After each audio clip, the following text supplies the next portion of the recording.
you better don't tell your birth timing to anyone else, because if you tell them to anyone else, your parts will change. Is that correct? There's a lot to unpack here.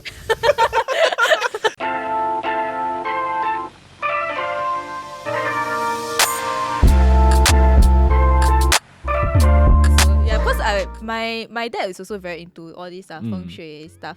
Then for myself, I'm actually more into the Western side of things. But then I will listen to him one. So you know, like when I choose BTO and all that, he will help me to go and see even though he's not direction a master and stuff like that. But he will help me see the direction, help me choose my unit and all that. So you'll be quite surprised. A lot of these DIY masters at home, they come to our website to read our articles. Maybe he does that. Because where is he getting his info from? I'm pretty sure it's from somewhere online. Yeah. Speaking of like distributing information online, so 2 years ago, right, when we were doing a video with Master Mark, and he was telling us that you can actually 接财神 using an iPad. I told my mom told me to get out, and I was like, no. But you think about it, it's really so. Turns out some of my friends actually do it, right? So nowadays, technology is a very big thing into like just trying to merge with our daily lives, And from what I understand, since it's a macro analyst of like basically things and people and environment, can this be done by software? Well, our company is constantly using software to improve our productivity, right? Right. So I think ultimately there are things that would seem traditional, but ultimately can be replaced with technology. So one of the things that we are constantly asking people to do is to align their laptop to a certain direction when they work. And because it's based on energy, I mean, Feng Shui is all about location and direction. Right. So ultimately, last time when you go to a Fengshui Master, they will say, wow, you must buy a house facing a certain direction. But more and more you get Fengshui Masters saying that your house direction, while important, your daily life, like how you face when you work, what colors to wear and stuff like that, could actually supersede the fact that your house is facing a bad direction. Right. But you must be very diligent in doing it. Say for example, you have to go there early and pick a hot desk there. It's very hot in the office. It's good for you, right? Oh my god, this strikes so close. Yeah. I have been fighting for my desk. Yeah, that's why we always explain how hot desks are hotter than others, right? Yeah, and my desk is particularly hot. Blessed desk. That's interesting. Okay, I see. Actually, right. So, okay, speaking of online, you can generate your 八字 chart online. Yes. So, do you ever have this worry that perhaps maybe AI or technology might take your job? I think every professional will have to worry about it at some point. And instead of being afraid of it, the better mindset to have is to how can we use it to our advantage. So actually, the topic of AI has been a hot topic in my office for a few years already. So I always constantly want the AI Feng Shui Master to take some of my caseloads. Because ultimately, one master can only handle so many clients, right? And clients their demands for information is becoming more and more. Last time, once every 10 years, they come and look for you because they move house. Or once every 20 years, they want to renovate their house, they come and look for you once. Now they want to see you maybe once every 3 to 5 years because they have a major milestones in life. Like say they got married first, so they select date, and then a few years down the road they have baby, they might want to select a Chinese name. A few years down the road they might get their BTO, they might want to renovate, and then they might want to do different decorations on a yearly basis. So the demand on us as Feng Shui Master has grew over time. But to service the same number of people in the fixed hours that we have is becoming more and more challenging. Right?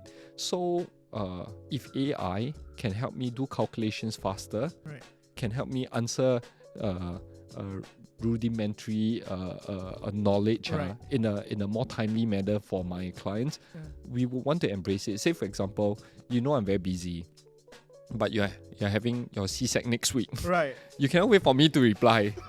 if there's an AI master that can already calculate a good time for you, and then I double check for you, that saves me a lot of time, and that gives you the peace of mind as well, right? Right. Yeah, I think that would actually help our industry so we can accept more clients and continue growing our business. So I'm not afraid. I'm actually embracing it because now my schedule is very, very packed. Thanks for taking your time to be here, I guess. I think it's very interesting because I think especially with Feng Shui, it's such a cultural kind of occupation, right? There's a lot of human touch to it. Yes. Like, it's not going to be the first thing I think like AI will take over. Yes. Yeah, that's true. Yeah, I would really want to see my Fengshui Master. And of course, if you ask the AI, then the AI just brutally go and tell you like, hey bro, you don't you're top match one. I feel very sad, but the Fengshui Master has the tech to be like, okay, here are your conflict points. I will feel better, right? And I think that is a lot of the human looking at your client and knowing them as a person that I think the AI cannot do. But I can tell you, people are also very, very impatient. So if you cannot pick up the call and give them an answer straight, what they're going to do is they're going to go online and put in their birth date somewhere and find a conclusion. Right? If they find, wow, me and you that match, then you might want to look for a Feng Shui master to have a chat about it. If you reverse the whole, if you understand how people think, right? If you reverse the whole thing, actually it might benefit my industry as well, right? So we should be, we should be giving people a tool for people to go and find out their parts first. Right. And then they can easily book an appointment with me after. Yeah. But actually I tell you, you cannot read parts chart one. I snuck into my dad's room once because he didn't want me to. I don't know why he didn't want me to see the parts chart that he generated for me.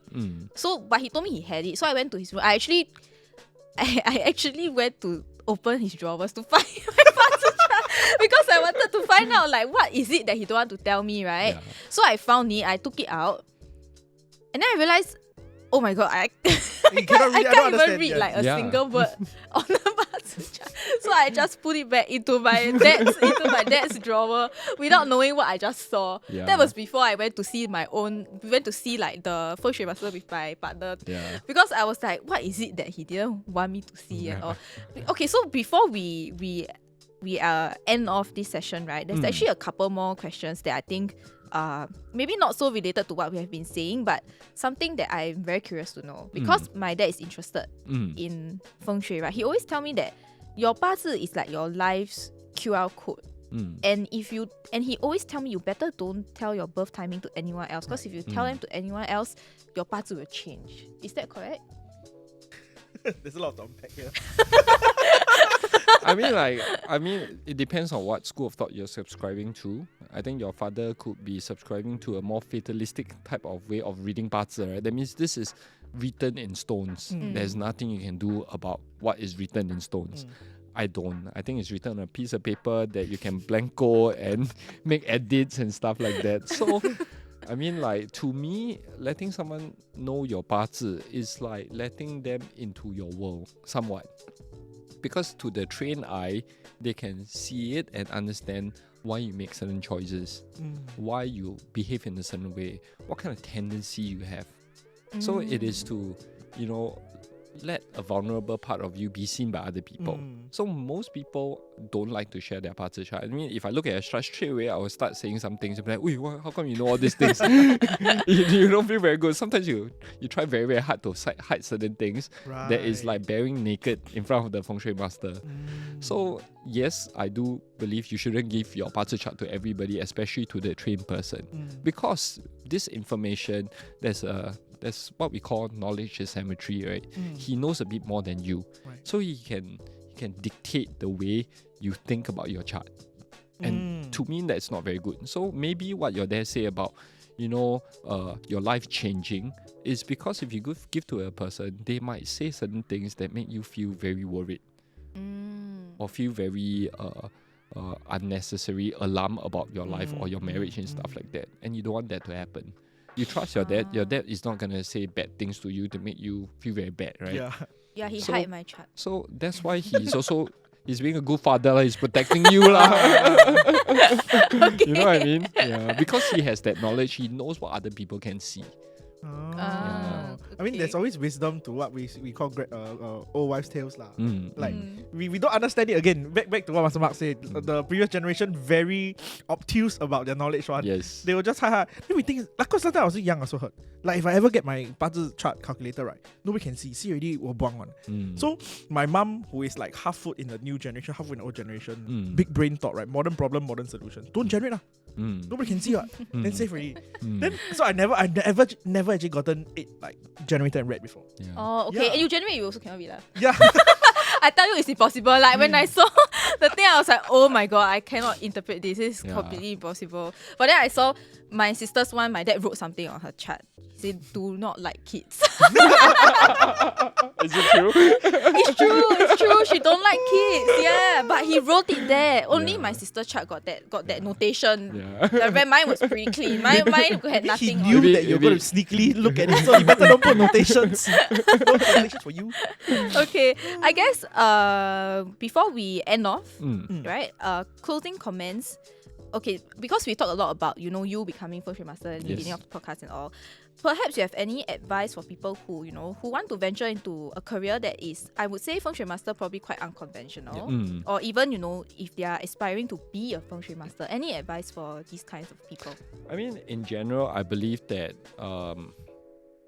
you can find success or happiness in any profession of your choosing. I think now the world is a more open place than before, where people will say, oh, if you are a certain type of professional, you are seen as more successful. I think now we don't really think like that anymore. There's a Chinese saying, "行行出状元." Right. So embrace the industry that you're in. Try to be the best you can be in your industry. If you want to be a Feng Shui master, I think a meaningful way of learning Feng Shui is what I did. Right. That means you expose yourself a bit more to everybody's thoughts. And then ultimately, it is like going to university, right? You go and take different classes from different professors. Right? Take from different professors, read a lot of theses outside of your school, and then come to your own conclusion about things. Because if you have enough knowledge in your brain, you also can bring out a valuable piece of information into the industry that you're going into. That's why you always have people who are writing new articles or new theses or new research paper on a subject that has been researched over and over, right? Because new ideas is always born out of an evolving environment. Because our needs are always different, right? The way we observe things is different. The climate is different now from maybe a century ago.